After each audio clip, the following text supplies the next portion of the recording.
MINAMI's Hotspots.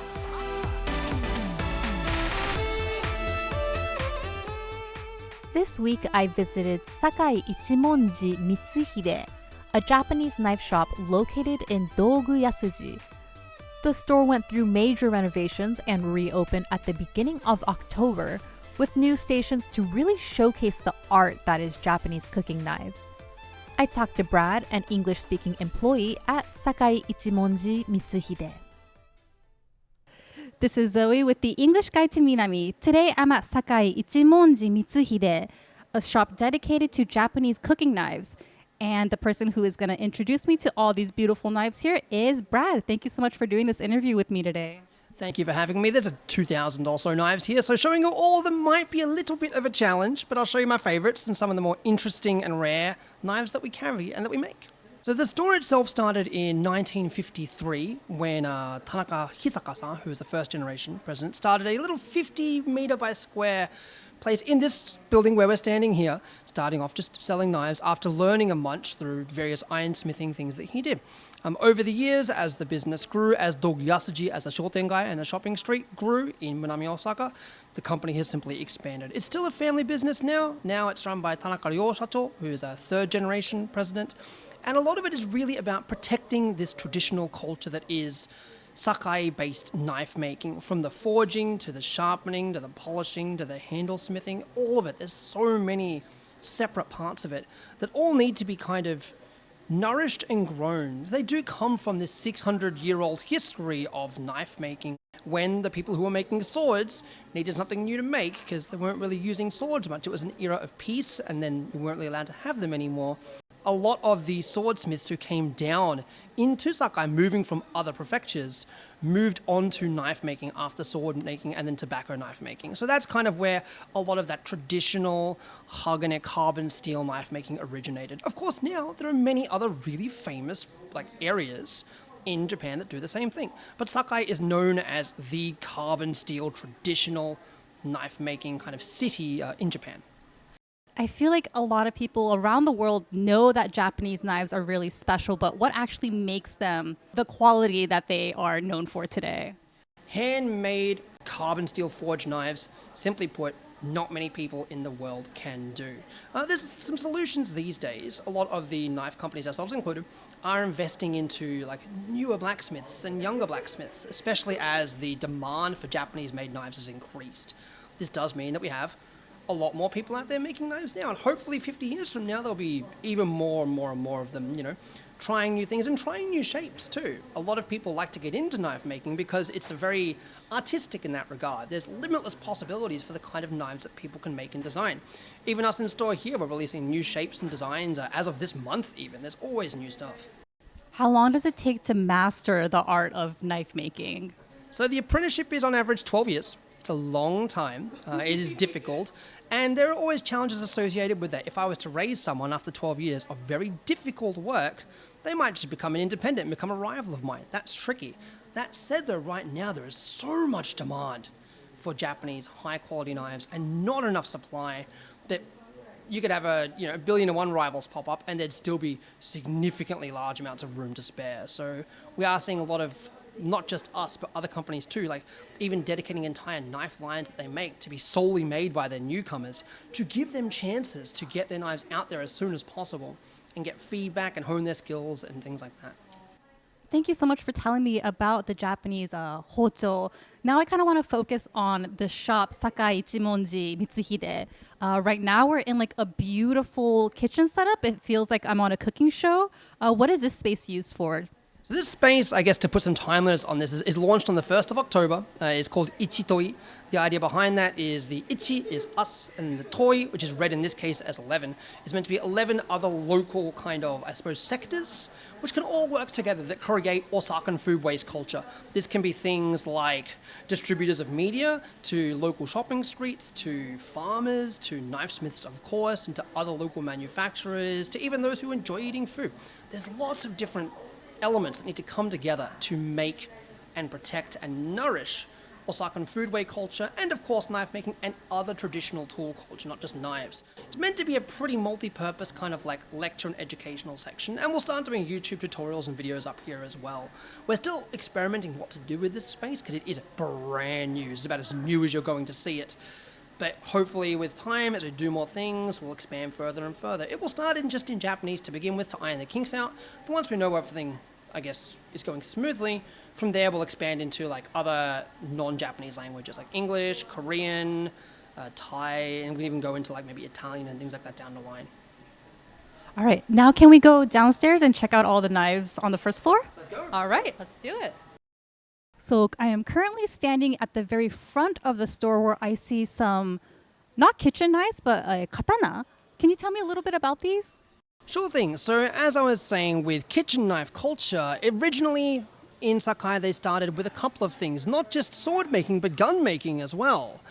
Our company's name is Sakai Ichimonji Mitsuhide. The Ichimonji part comes from that top Nihonto there, which is from Ichimonji Narimune. So that is from, I think, the Keian period, so it is quite an old one.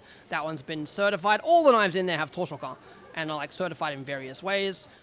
How do you know that it's like a traditional Japanese cooking knife? So there are three major shapes in traditional Japanese cooking culture. The deba knife is the first one. Deba knives are very heavy, and they are good for like filleting fish in almost any way. When it's like getting through the bones, removing the head, removing the skin, it's all for that purpose. When you get to the part of, I want to make sashimi now, you use a different knife for that. You would use a yanagiba. And then finally, vegetables are also important too. So there were two major kinds of knives for those. These are both called usuba, or just thin knife. This type is the Edo type, so mostly see that in Kanto, Tokyo regions. This is the Kamagata type. Mostly see this in Kansai regions in Osaka, because there are, again, regional differences depending on the knife.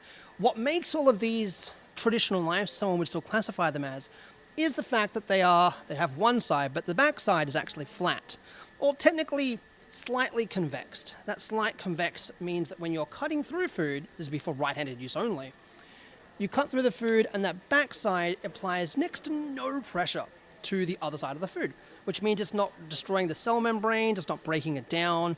For something like sashimi, where the only variables in that process are the fish that's being cut, the knife cutting it, and the chef wielding it, getting the right knife eliminates that whole variable and really means the sashimi's quality just comes down to the quality of the fish and the skill of the chef using that knife to prepare the fish. Modern day knives will generally be double-sided. Most people in the home would use a double-sided knife. That's pretty standard. They're a little bit thicker. These single-sided knives, because you only need to get that angle to one point, you can get them really, really razor sharp. It seems like a single-sided knife has a lot of benefits. So why in the household do most people have double-sided knives?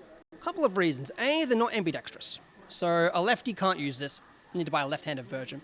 B, they're harder to use. You kind of have to relearn how to slice a little bit. You don't just cut straight down. You have to cut slightly on an angle.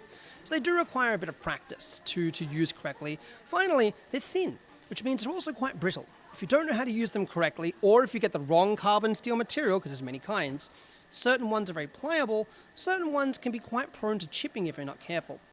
All right, let's go to the unusual knife section. So here, first of all, is our eel section. The eel knives do differ depending on where they're from.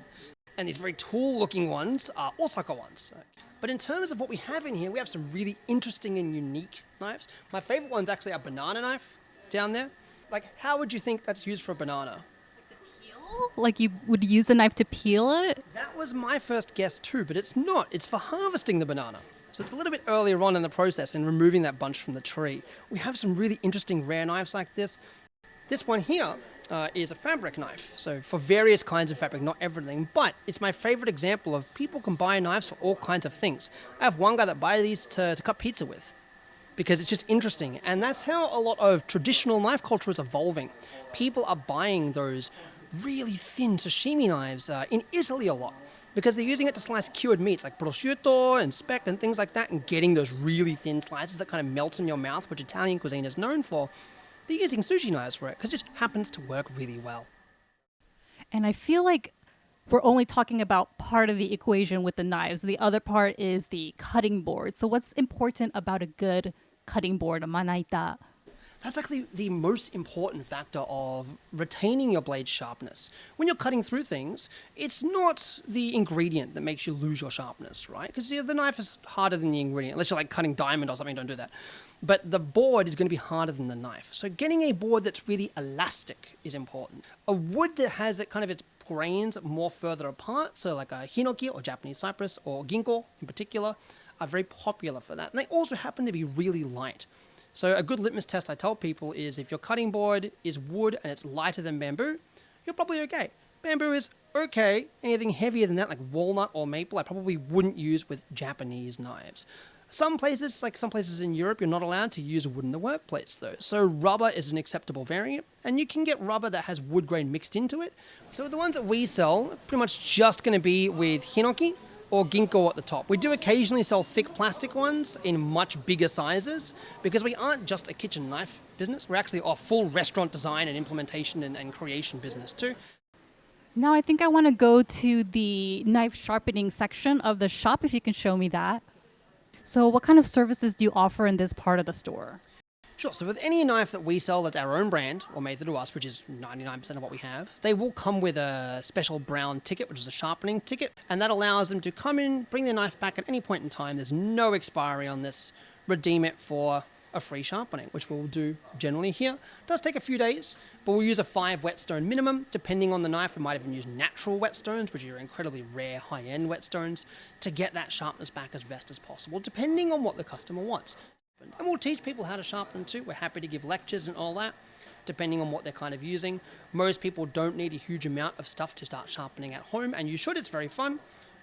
1 or 2 whetstones is more than enough. You don't need a fancy natural whetstone. You can get those, and we have those. Like some of our stones here cost more than those masterpiece knives do because they're from mountains that stopped doing mining 40 years ago, so you can't get them anymore. Most people don't need that. Most people just need like one for, 4,000, 5,000 yen. That's enough, and that'll last them, if they take care of it, probably last them 10 years plus. I think we've gone over the most of the store at least. Is there anything else you would like to say before we say goodbye? One big thing, a lot of people come to me looking at Western style knives. So these are knives that are probably more akin to what you're used to. They just have a typical handle that you're probably already using at home. But then they ask, why are you selling these really high-end Western style handles? Aren't they just made by machine? Generally they're not, no. All that sharpening is done by hand. All the handle smithing is done by hand. Most of the procedure is still done by hand. As a result, you get a much more durable knife, much sharper knife that you can sharpen and use. As long as there's knife remaining, you can sharpen and keep on using it, and it'll hold that sharpness for ages. General merchandise store, those knives won't work the same way. Those knives, people will generally buy them, use them, and once they're blunt, they'll just dispose of them. Very different. We want to have a very sustainable approach to knives. The idea is with a high-end knife, if you buy that high-end knife, you take care of it, you should never be buying that knife again. That knife should be passable onto the next generation, as long as you maintain it correctly. But yeah, definitely if you see those inexpensive knives, or rather, if you see those Western style knives, do some investigation and see if it is one that is still like mostly sharpened and all that by hand, because that means even if it was stamped, the quality is still going to be very high. And in fact, in the home, it'll be more durable. It might even be better. That was Brad with Sakai Ichimonji Mitsuhide, the Japanese cooking knife specialty store in Doguyasuji. It's a 3-minute walk from the Nankai Namba station, open Monday through Friday from 9:30 a.m. to 6:30 p.m. and Saturday, Sunday from 10:30 a.m. to 6:30 p.m. This full interview is available on YouTube with images of the knives Brad introduced to me, so be sure to check that out as well and keep it locked.